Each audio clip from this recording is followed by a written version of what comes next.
Eo amin'ny sietry ny zavakanto kosa indray dia mandalo eto amintsika amin'izao fotoana izao ireo mpitendry violon na angorodômatiana avy atsy amin'ny Nosy Ravavy La Réunion.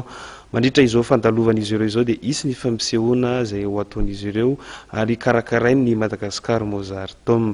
Lova Ramanatsoa sy Christian Rakotonamanga no mitatitra izay vaovao izay.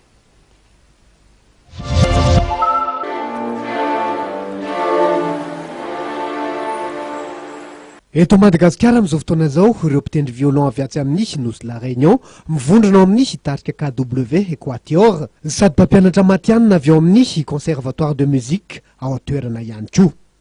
Mazevatra dia mazevatra ny fandaharam-potoanan'izy ireo amin'izao fandalovana eto amintsika izao ary isan'ny songadina sy lehibe amin'izany ny fampisehoana concert de midi izay karakarain'ny Madagascar Mozarteum ary andraisan'ny KW Equateur anjara.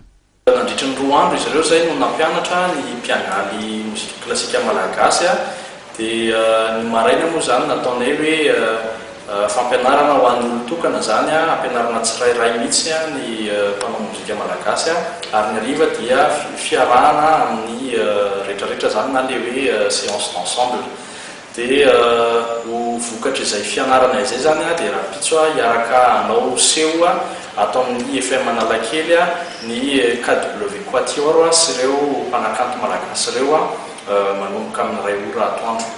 Araka ny nambaran'ity tompon'andraikitra tavaresaka taminay ty hatrany dia afaka ity fampisehoana ity.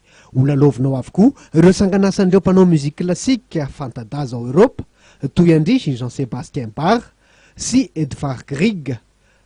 Kanefa olalovina ihany koa ny mozika malagasy saingy atao amin'ny fomba muzika klasika. Tanjona i Matmatisa Madagascar Mozarteum raha teo ny fampiroboroboana ny muzika klasika eto Madagasikara sy ny fanohanareo mpanakanto malagasy eo amin'ity hisehatra ty.